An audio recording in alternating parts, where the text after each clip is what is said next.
Bonjour à tous, c'est Morgane. Aujourd'hui on se retrouve pour un nouveau numéro de Morgane Culture et comme annoncé dans le précédent, à partir de ce manga-là, de Ranma, un petit peu vieux, il a plus de 20 ans, eh bien c'était l'occasion d'annoncer le thème de ce nouveau numéro qui sera le marché du manga et de l'animé tel que les moins de 20 ans n'ont jamais pu le connaître. On va se retrouver dans notre situation, à moi, Rosalis, dans les années 80, années 90, et on va un petit peu raconter comment ça se passait à l'époque par rapport au manga et par rapport à l'animé. Alors déjà, de manière très simple, il faut préciser que bien, dans les années 80, il n'y avait pas multitude de chaînes télévisées, il n'y avait pas Internet, non, rien de tout cela. Il y avait au mieux 6 chaînes télévisées sur lesquelles on pouvait voir des programmes qui nous étaient quelque part imposés. En tout cas, on ne pouvait pas choisir, comme c'est le cas à l'heure actuelle, avec toutes les applications mobiles, on choisit exactement le programme qu'on veut regarder, l'animé qu'on veut voir. Bref, c'était pas la grande liberté qu'on connaît à l'heure actuelle. Donc, dans tous ces programmes-là, il y avait des dessins animés d'origine japonaise qui étaient souvent un peu maquillés, cette origine japonaise. On pourrait revenir, je le ferai sans doute un jour, sur les fameux génériques d'Albator où il n'y avait que des noms français qui apparaissaient.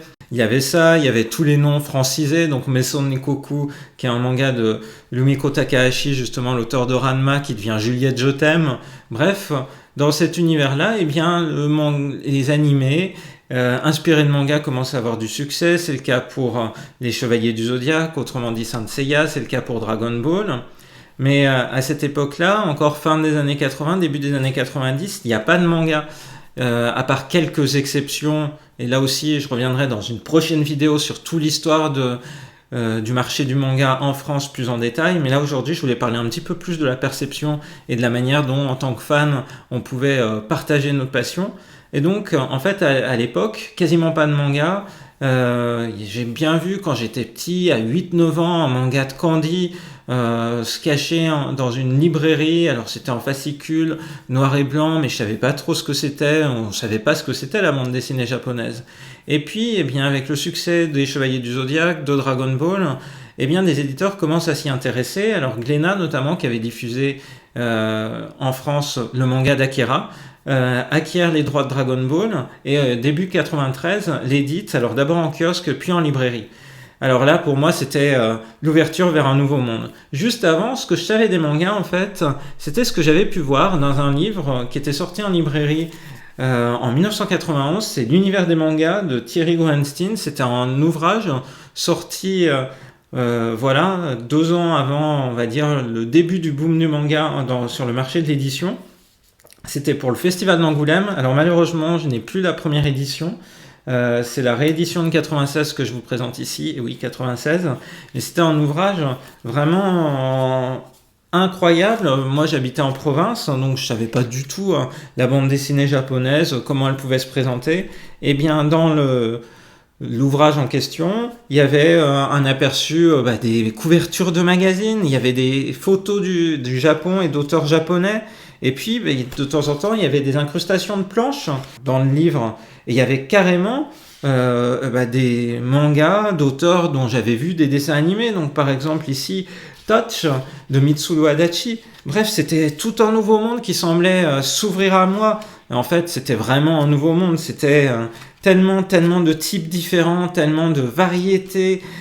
Une richesse en fait que je n'imaginais pas, et je me rappelle avoir été scotché sur les pages de ce livre-là des jours et des jours, y être revenu, me dire oh là là, j'aimerais tellement un jour pouvoir découvrir toutes les œuvres en question.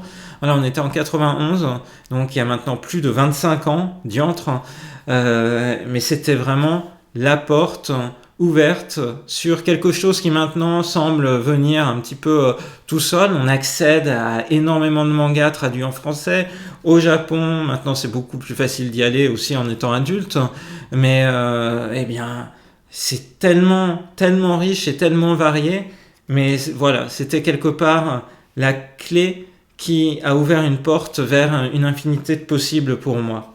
Alors voilà, c'était un petit peu ma première appréhension du manga, en tout cas la première fois que je l'ai vu. À l'époque, donc début des années 90, des éditeurs commencent à se lancer. Alors Glénat, avec du succès pour Dragon Ball, Ranma arrive. Alors vous voyez, à l'époque, les éditeurs ne voulaient pas sortir les mangas dans le sens de lecture japonais. Ils craignaient que ça perturbe trop le lecteur, donc c'est dans le sens de lecture français. Et puis, en fait, la traduction du japonais vers le français, elle n'est pas tellement automatique, ce qui fait qu'en fait, pour Ranma, pour, je sais plus, à peu près une dizaine de tomes, le manga n'est pas traduit en fait du japonais directement, il est traduit de la version américaine. Ce qui fait que la sortie du manga en France était conditionnée à la sortie du manga aux États-Unis. Or, le manga Ranma, il sortait avec un rythme vraiment lent aux États-Unis, et donc les premiers tomes de Ranma ont été très longs à arriver. Donc au fur et à mesure, il y a des mangas qui arrivent, des éditeurs nouveaux qui apparaissent. Alors la maison d'édition Tonkam apparaît. En fait, c'était une librairie à Paris qui commence à sortir du manga. Alors Black Magic, c'est un de leurs premiers. Il y a eu Video Girl Eye, il y a eu beaucoup d'autres choses. Et puis, parallèlement, c'est aussi l'arrivée des premiers mangas japonais sur le territoire français. Alors moi, j'avoue, je parlais pas du tout japonais. J'ai plus les mangas de l'époque en ma possession, donc là j'ai pris le manga de Dragon Ball Super, mais moi mon premier manga de Dragon Ball en format noir et blanc, c'est le tome 38, acheté en août 1994. C'est le combat qui précède l'apparition de Majin Buu. Et pour moi, c'était vraiment un choc parce que on voyait que le manga était vraiment en avance sur ce qui passait en forme de dessin animé. On connaissait pas vraiment en fait cette idée. Le manga a du succès, alors il sort en format animé. Et puis après, enchaînement là qui se perdure. Donc c'était vraiment une découverte. Je me rappelle avoir regardé avec tellement d'intensité là aussi les cases de chaque planche du manga. C'était un vrai émerveillement. Donc c'était un petit peu le début, les mangas de Dragon Ball pour moi. Et puis une autre manière dont on a découvert le manga à l'époque, c'était aussi les animés comics en noir et blanc. Alors là c'est un animé comics des films de Dragon Ball. Celui-là c'est une réédition, donc c'est pas l'édition originale, mais j'ai retrouvé dans la bibliothèque de Rosalis un animé comics original de 1994 de Sailor Moon R. C'est en couleur. Mais oui, c'est en couleur. Et pourquoi c'est en couleur ? Parce que c'est les adaptations du dessin animé, en fait. Ça reprend chaque dessin animé. À l'époque, je comprenais pas vraiment le rôle des animés comics. Et finalement, c'est pas si important sur le marché japonais. Il y a quelques titres qui sortent en animé comics, mais pas tant que ça. Mais là, voilà, c'est rigolo de voir ça. C'est en couleur, mais c'est aussi comme ça que nous, on a découvert de manière moins fidèle les dessins animés japonais sur format papier, parce que dans le Dorothée Magazine, c'était des animés comics faits pour la France. Enfin, vraiment, c'était juste l'équipe du Club Dorothée qui faisait ça. Ils appelaient ça roman photo. Ils appelaient ça roman photo, c'est vrai. On était fans de romans photo, de dessins animés. Bon, nul besoin de dire aussi que la confusion entre le terme manga, qui était pour le format papier, et animé, à l'époque, elle faisait rage, notamment avec l'arrivée d'un éditeur qui s'appelait Manga Vidéo, qui a complètement perdu une grande partie des médias à l'époque. Bon voilà, il y a quelques mangas qui arrivent, c'est marrant, par exemple, j'ai retrouvé ça aussi dans la bibliothèque de Rosalis. Miyu. Ouais, sauf que là, c'est l'édition japonaise. Ouais, c'est vrai qu'il y avait une édition française qui avait commencé à sortir. Bon, et puis il y a des choses rigolotes, comme le fait de voir combien les magazines de jeux vidéo étaient associés au manga. Et à la culture animée. Par exemple, dans Joypad, il y avait une rubrique qui était tenue par Grégoire Hello, maintenant qui est éditeur chez Kurokawa, qui était une vraie mine d'or d'informations sur tous les mangas et tout ce qui allait sortir en animé également. Je me rappelle d'un hors-série consacré à Dragon Ball qui était juste mythique. C'était la même chose dans le Dorothée Magazine, il y avait une rubrique de Pascal Laffine qui deviendra plus tard éditeur chez Tonkam. Et puis le magazine Player One lance sa propre collection de mangas. Elle deviendra rapidement rachetée par un autre éditeur et se transformera en éditeur Pika, mais c'est sous le label Manga Player Collection que sort par exemple le premier tome de Cardcaptor Sakura en France. Voilà. Alors du coup, il y a d'autres mangas qui nous ont frappé, qui m'ont frappé. Évidemment, Sailor Moon. Là aussi, c'est une version originale que j'ai puisé dans la bibliothèque et dans les archives de Rosalis. Du coup, dans les années 90, c'est le moment où le nombre de titres commence à augmenter, mais voilà, milieu des années 90, on est à au mieux 3, 4, 5 nouveaux mangas par mois disponibles. Là où désormais on peut atteindre 100 tomes nouveaux par mois en France et bien plus au Japon évidemment. Donc Sailor Moon, d'ailleurs réédité en France dans les années 2010 par Pika. Tu peux montrer la différence dans la forme, par exemple la jaquette. Ouais. Version Glénat. Alors la jaquette Glénat de l'époque, je prends soin du livre. C'était vraiment un livre à la française. Voilà. Attention là, c'est cassé parce que j'ai tellement lu ce manga-là qu'il y a un livret complet du dernier chapitre qui s'en va. C'est vrai. On voit les fils qui sortent là-bas. Ouais. On voit le petit fil de la... C'était la vraie passion, hein. Eh oui, moi aussi sur mes propres tomes, c'était la même chose. Bref, c'était une édition... il n'y avait pas le mot de l'auteur, plein de choses auxquelles on est habitué. Hein. Usagi, elle s'appelle Bunny dans cette édition-là, pour respecter la version télévisée. Bref, c'était quelque chose, alors qu'un manga japonais se présente plutôt sous la forme avec une jaquette, une couverture de ce type-là. Enfin bref, je pense que si vous regardez cette vidéo, vous savez à quoi ressemble maintenant un manga japonais ou une édition française respectueuse de l'édition japonaise. Du coup, vient la question, comment en fait, entre fans, partager sa passion? Là encore, je le disais, il n'y a pas Internet, et il y a quelques vecteurs de passion. Il y a un des vecteurs qui est le magazine Animeland, qui permet d'être tenu au courant régulièrement de finalement l'actualité, du manga, de l'animation. Il y a aussi le Minitel. Donc je mettrai une photo de Minitel en incrustation dans cette vidéo pour tous les jeunes qui se demanderont qu'est-ce que c'est que cet ancêtre de l'ordinateur, purement français d'ailleurs. Bref, le magazine Animeland, en fait c'était en fanzine avant. Et donc les fanzines, c'est les œuvres créées par des fans. Alors là, j'en ai pris encore dans la bibliothèque de Rosalis, qui sont des éléments mythiques. Alors moi aussi je l'avais, un Tangle, fait par Dara, donc c'est une de ses œuvres de jeunesse. Oui, c'était Dara et Galou. Mais là, t'as pris une super belle édition des années plus avancées. Si tu prends un vrai fanzine ancestral, c'est plutôt My City. Ouais. Donc, fanzine. Photocopie. Voilà. Génération photocopieuse. Génération photocopieuse noir et blanc. Hein, c'est sûr que la couleur coûtait bien plus cher. On est vraiment à une époque où on n'a pas d'imprimante chez soi. Hein. On imprime une fois et ensuite on va faire des photocopies. C'est vraiment... On citera Aurore, caractéristique.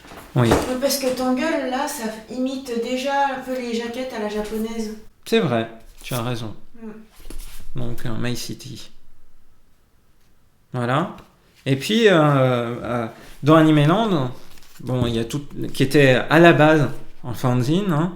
Il n'est sorti en format magazine, distribué dans les kiosques qu'au numéro 21. Et puis, dans Animeland, tant en fanzine qu'en format magazine, il y a une rubrique qui présente les différents fanzines que les auteurs de fanzines veulent faire connaître et veulent diffuser un petit peu en France. Et c'est comme ça, par exemple, que moi j'ai entendu parler de Ousa Ousa. Et Ousa Ousa, qu'est-ce que c'est? Ousa Ousa, c'est le premier fanzine de Rosalis. Voilà, consacré à Sailor Moon. Donc là encore, passion photocopie, n'est-ce pas? Voilà. Donc voilà, des dessins de l'époque de Rosalis. C'est horrible. Voilà. Donc t'avais quel âge à cette époque-là? Je devais avoir 16 ans. Ouais. Voilà. Donc diffusé à travers la France. Et donc c'était emblématique. Donc il y avait les fanzines, et puis il y a quelques éditeurs un peu ambitieux, comme Tonkam, qui se disent qu'il y a quelque chose à faire, c'est-à-dire ils vont faire pour Fujigi Yugi une édition qui restera un peu légendaire pour tous les fans de manga qui ont connu cette époque-là, parce que chaque tome se terminait sur une rubrique, sur une dizaine de pages, quinzaine de pages, avec les lettres des fans. Donc, dans chaque tome, qui sortait tous les 2 mois, les fans pouvaient envoyer leurs impressions sur le manga, partager leur passion autour du manga, pouvaient indiquer qu'ils recherchaient des correspondants, ils partageaient des dessins également. Et puis, par exemple, c'est dans ce tome 7 qu'on trouve tadam, une lettre dessinée par Saturnalis, alias Rosalis. C'était encore mon ancien pseudo, parce que là, c'est écrit Alice Hotaru. Ah oui, mince. Mais en fait, pour moi, Fushigi-Yugi, c'est légendaire surtout parce que c'est un des premiers mangas qui a cette jaquette-là. Et en plus, ce qu'il y a de particulier, c'est que le grain du papier est vraiment particulier. Ça fait un peu papier aquarelle, c'était vraiment super particulier. Voilà, je trouvais que c'était ce qui rendait cette édition légendaire. Et du coup, moi, c'est un des premiers shoujo manga que j'ai lu, à part Sailor Moon, que j'avais déjà vu en dessin animé, et je me rappelle l'avoir lu et relu.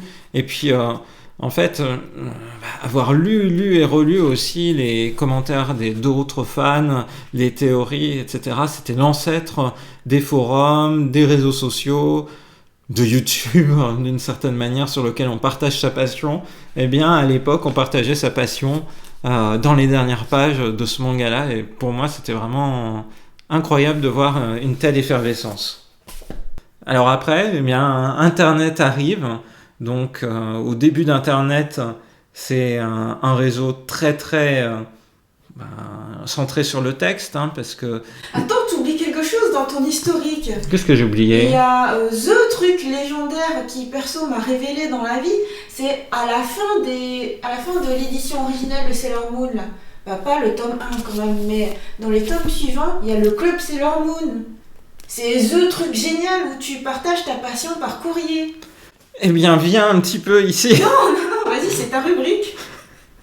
Voilà, ça c'est le tome 16 ancestral de Sailor Moon, où le club recrute des Sailors, dont Sailor Saturne.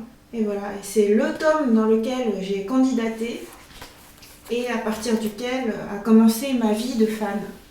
Et donc, tu es devenu Sailor Saturne officiellement pour une période donnée en France, et donc tu recevais des lettres de fans et tu incarnait le rôle de Sailor Saturne dans les réponses.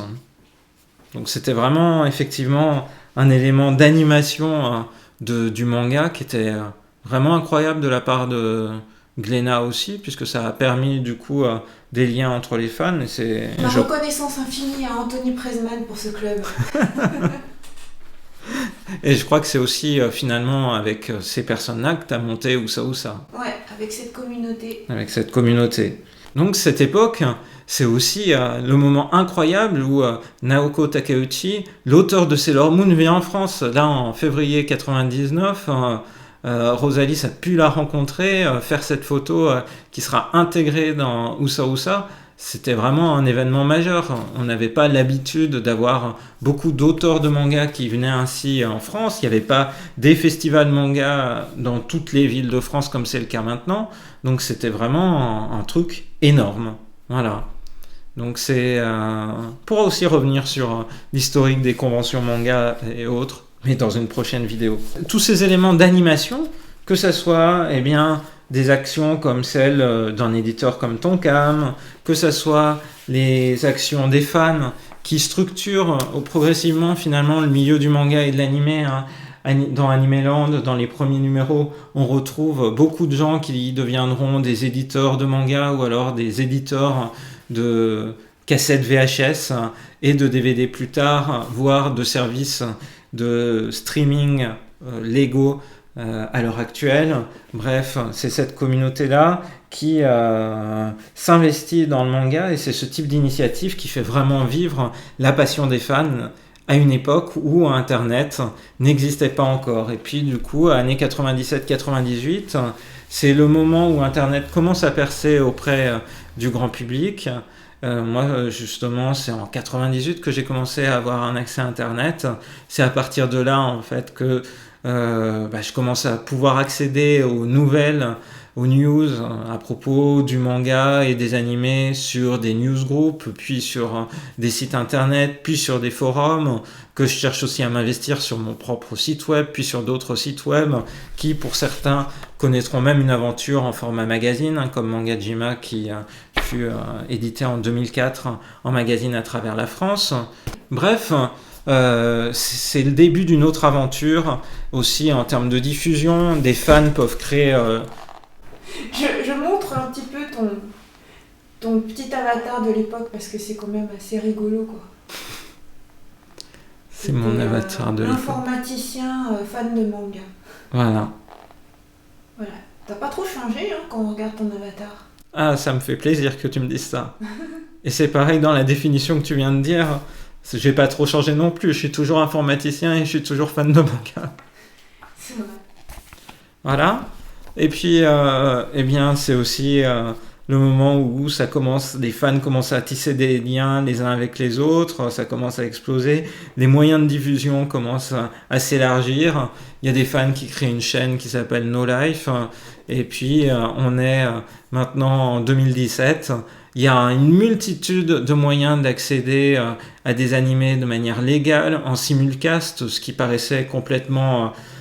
impossible, ne serait-ce encore qu'il y a 10 ans, et alors il y a 20 ans, je vous laisse pas imaginer, quand on allait acheter nos VHS d'Evangelion 2 ans après la fin de la diffusion de l'animé au Japon, mais qu'on attendait de découvrir en France comment ça allait se finir, quel est-il advenir de Asuka, Lei et Shinji. Bref, c'est vraiment le jour et la nuit en termes d'offres et de ce qu'on peut faire. Mais du coup, c'est chouette de se dire que maintenant, on a accès à autant d'œuvres, on peut vraiment choisir les titres qui nous plaisent le plus, on peut acheter des mangas sur des stores japonais en format numérique, et puis directement avoir la vue de ce qu'est le marché japonais, on peut voir des titres directement le jour de leur diffusion, sous-titré en français, donc accessible au plus grand nombre des fans.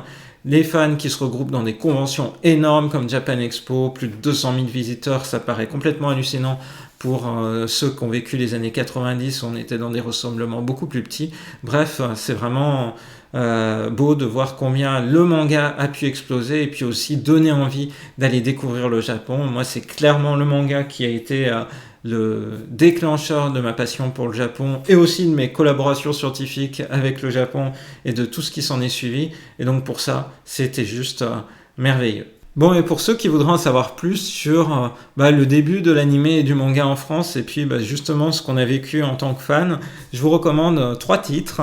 Le premier, c'est Big Bang Anime de Yvan West-Laurence et Gersan Bolu qui raconte un petit peu la genèse d'Animeland, le fanzine devenu magazine, avec énormément de ces rédacteurs qui ont joué un rôle dans l'essor du manga en France et de l'animé. Donc c'est un excellent livre pour tous ceux qui voudraient un peu plus savoir ce que c'était qu'être fan de manga il y a 20 ans, 30 ans. C'est vraiment un très bel ouvrage et aussi très fun à lire avec des photos de l'époque. Bref, c'est chouette. Un autre livre que j'avais beaucoup aimé lire, c'est les Chroniques de Player One. Donc Player One, c'était un magazine de jeux vidéo qui était très tourné également vers l'animation japonaise. Il parlait régulièrement, par exemple, des nouveaux films animés qui sortaient à la fois en France et au Japon. Un très bon titre pour tous ceux qui veulent savoir un peu comment était l'ambiance de l'époque, les années 90, et la manière dont le manga est arrivé, alors avec une vue différente de celle de Big Bang Anime, mais qui, justement, c'est intéressant de confronter les points de vue.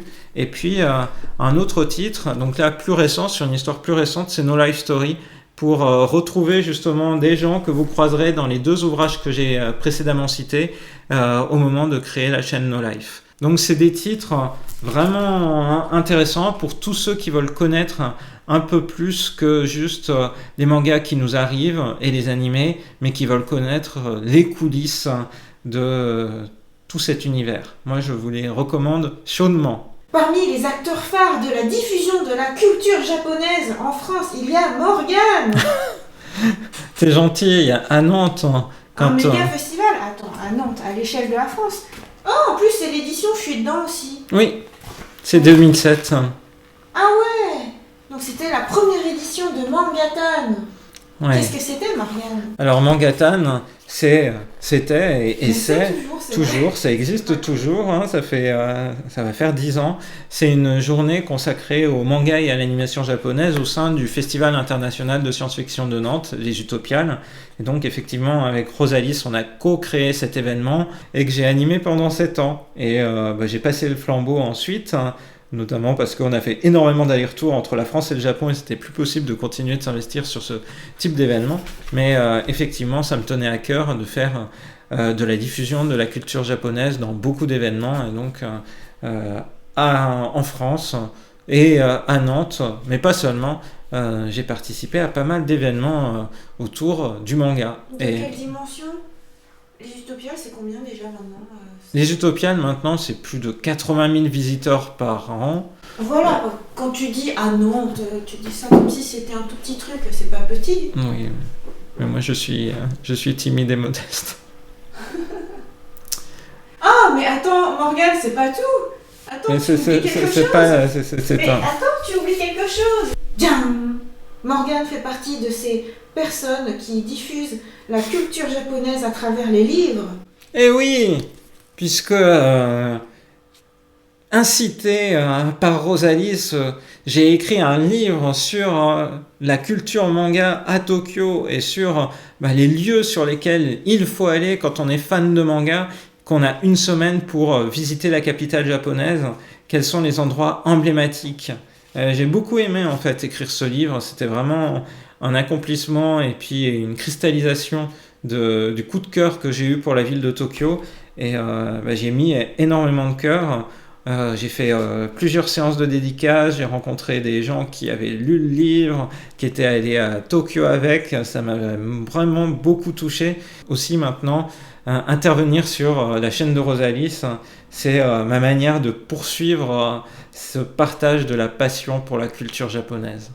Voilà, j'espère que cette vidéo un peu sur les traces de la culture animée et manga il y a 20, 25, 30 ans vous aura plu et qu'éventuellement cela vous aura rappelé des souvenirs ou cela vous aura fait découvrir ce qu'on a vécu en tant que fan.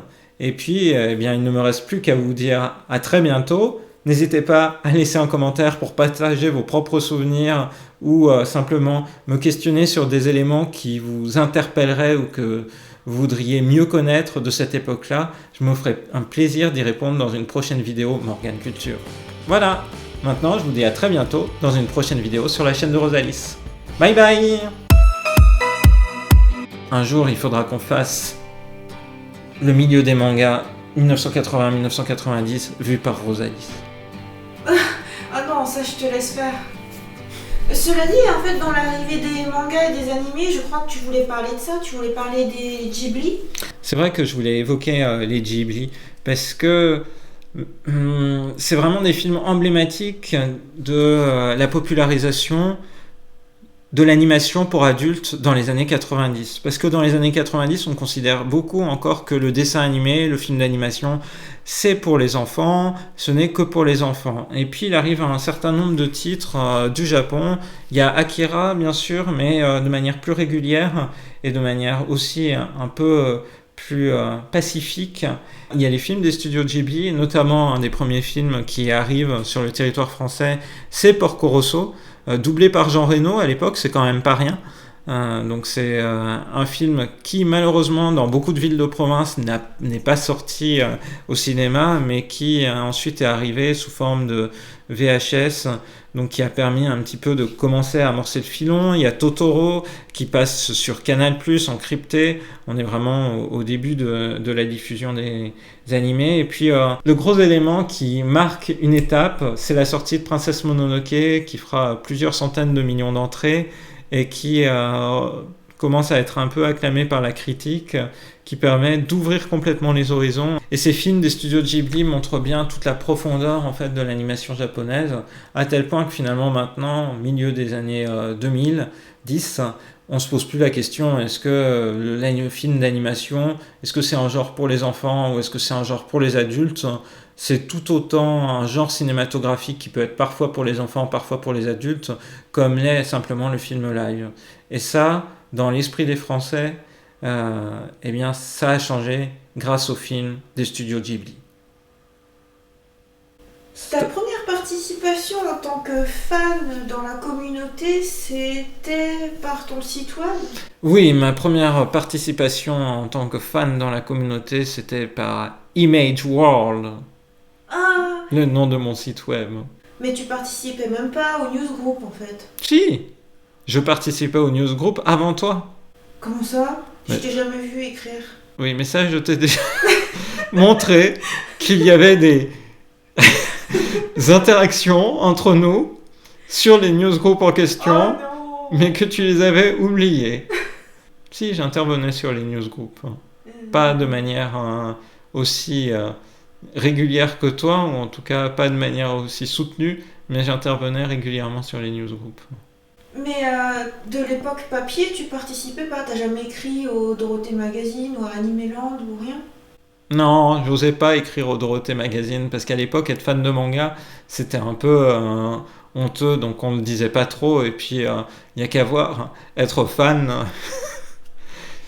Mon meilleur ami va me tuer, mais c'est pas grave.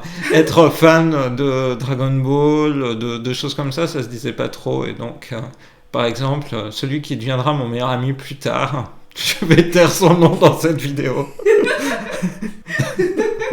Par exemple, quand on était en quatrième, on n'était pas vraiment amis à ce moment-là.